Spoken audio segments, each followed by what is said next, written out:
Au Crédit Agricole, nous avons 2 dispositifs pour soutenir les projets qui font vivre, qui animent notre région. Nous avons notre fondation d'entreprise, Agir en Charente-Périgord, qui soutient tous les projets éligibles au mécénat. Et nous avons les projets d'aide aux initiatives mutualistes, qu'on appelle BADIM, qui permettent à une caisse locale ou un groupe de caisses locales de soutenir, de créer ou d'aider un événement sur leur territoire en y incluant et en faisant participer des administrateurs. Il faut savoir que depuis 2004, c'est plus d'1 million d'euros de subventions qui ont été injectés sur nos 2 territoires pour soutenir des projets économiques, culturels, éducatifs ou liés au patrimoine.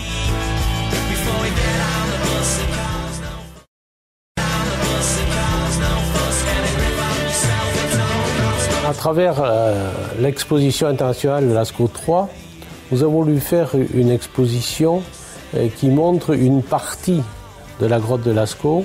Et cette partie de Lascaux est expliquée par différentes méthodes très contemporaines autour du numérique, autour du cinéma 3D, qui vont permettre au public de mieux s'imprégner de cette époque. Derrière cette exposition qui va parcourir le monde, nous allons entamer un grand centre d'art pariétal à Montignac, Lascaux 4, et qui lui va non seulement reprendre totalement un facsimilé de l'ensemble de la grotte, mais en plus va, à travers un certain nombre de salles, décliner toute une série de réminiscences, d'expositions diverses. Je pense qu'une telle exposition et un tel centre ont un caractère, c'est vrai, culturel, mais vont aussi donner une impulsion importante au département de la Dordogne et même, je dirais, à l'Aquitaine. Parmi les entreprises, bien sûr, de la région, je citerai le Crédit Agricole qui a été un des premiers à s'impliquer de manière non négligeable et qui montre ainsi toute l'étendue de son action, non seulement sur le département de la Dordogne, mais aussi sur l'Aquitaine.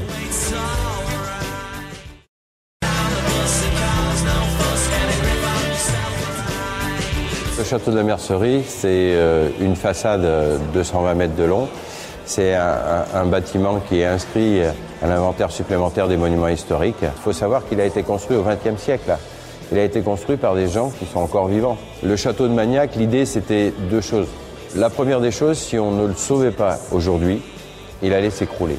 La deuxième chose, c'est que c'est quand même un endroit, malgré qu'il soit abandonné depuis 30 ans, on voit tout l'été des gens s'arrêter devant ceci.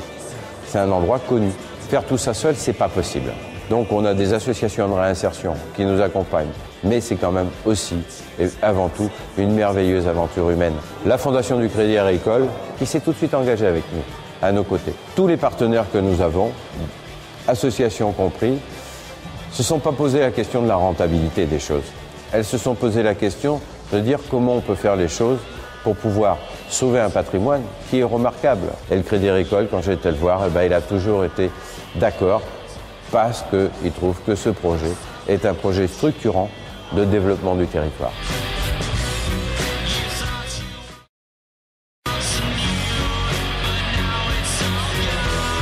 Le lycée de l'Alba est un lycée d'enseignement professionnel qui se situe à Bergerac. L'effectif que nous accueillons en CAP RCI comprend des élèves issus de milieux socialement défavorisés et je cherche des projets qui permettent de pouvoir fédérer ces élèves. Je me suis rapproché des Rives de l'Art, dont j'avais entendu parler durant l'été à la radio.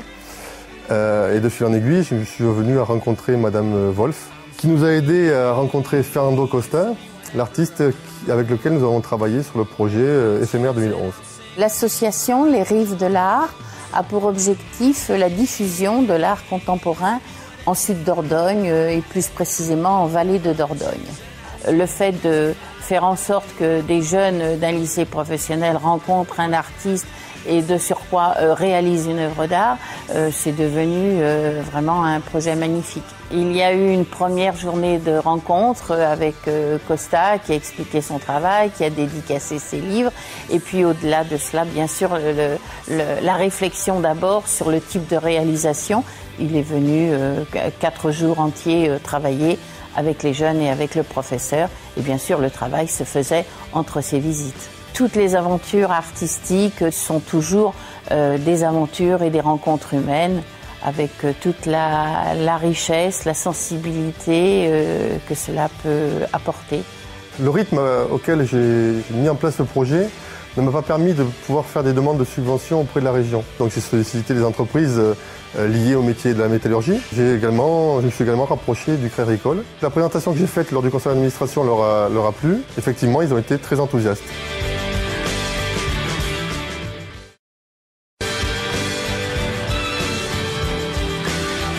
CréaJeune, c'est un dispositif d'accompagnement pour les jeunes à la création d'entreprises. Ça s'adresse aux jeunes de 18 à 32 ans qui ont un projet de création d'entreprise. Il n'y a pas d'autres critères ni de situation, ni d'expérience professionnelle, ni de niveau d'études. Il faut simplement qu'ils rentrent dans ce critère d'âge et qu'ils aient un projet de création d'activité. On travaille à la fois sur la partie commerciale des projets, à travers l'étude de marché, la recherche de clients, enfin voilà, on les accompagne sur ces points-là. On travaille aussi sur tous les aspects juridiques, fiscaux, sociaux et ensuite on les aide à monter leurs états financiers, donc plan de financement, prévisionnel, etc. et leur business plan. Sur l'année 2012, on a accompagné 27 jeunes dans le programme CréaJeune à Angoulême. Sur ces 27 jeunes, il y en a 48% qui ont démarré aujourd'hui leur activité et 24% sont passés par un financement de l'ADI pour pouvoir démarrer leur activité. Ce qui est intéressant aussi, c'est que ces jeunes, parfois, même s'ils ne créent pas leur activité, ça les remet dans une dynamique et parfois ça peut les conduire à retrouver un emploi. On a aussi une partie des jeunes qui passent par CréaJeune qui retrouvent un emploi pendant ou à la sortie de la formation. Le partenariat avec le Crédit Agricole nous a permis, notamment à l'ouverture de CréaJeune, de financer la mise en place du dispositif, notamment à travers l'aménagement des locaux. On a également aussi beaucoup de bénévoles qui sont investis dans le programme CréaJeune et qui sont d'anciens salariés du Crédit Agricole.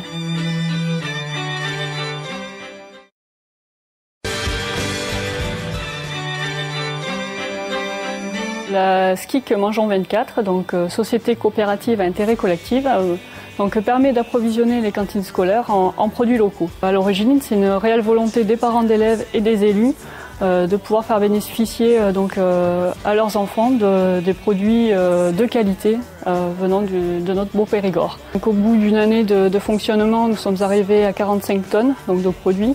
Donc en fait, les produits, ce sont surtout fruits et légumes, bio ou conventionnels. Et donc la SCIC Mangeons 24 permet d'approvisionner les restaurations collectives en produits locaux. Ce qui a été difficile dans un premier temps, c'est de mettre en place une structure pour que vraiment on puisse tous ensemble se mettre autour de la table pour mener à bien ce projet et que tout le monde s'y retrouve. Parce que le but, c'est vraiment que ce soit donnant-donnant. On a présenté donc notre projet qui est vraiment innovant et qui permet de redonner une dynamique économique sur notre territoire. Et tout de suite, le Crédit Agricole nous a accompagnés dans notre démarche et donc nous a financé à la fois le matériel informatique, le logiciel, parce que c'est vrai qu'il faut un logiciel spécifique qui fasse l'achat et revente. L'idée, c'est de revenir au bon sens paysan et que nos enfants mangent vraiment des produits qui ont été produits, élevés, transformés en Périgord.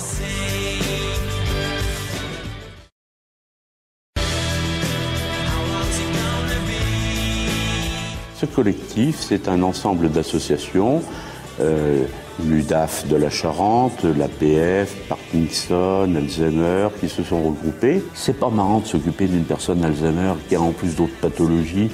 Et très souvent, les personnes qui sont accompagnants, eh bien, ils s'impliquent très souvent de façon extrêmement profonde. Et se tournant seul de façon permanente, on s'use complètement, on oublie complètement d'aller chez le coiffeur, on oublie complètement d'aller chez le dentiste, etc.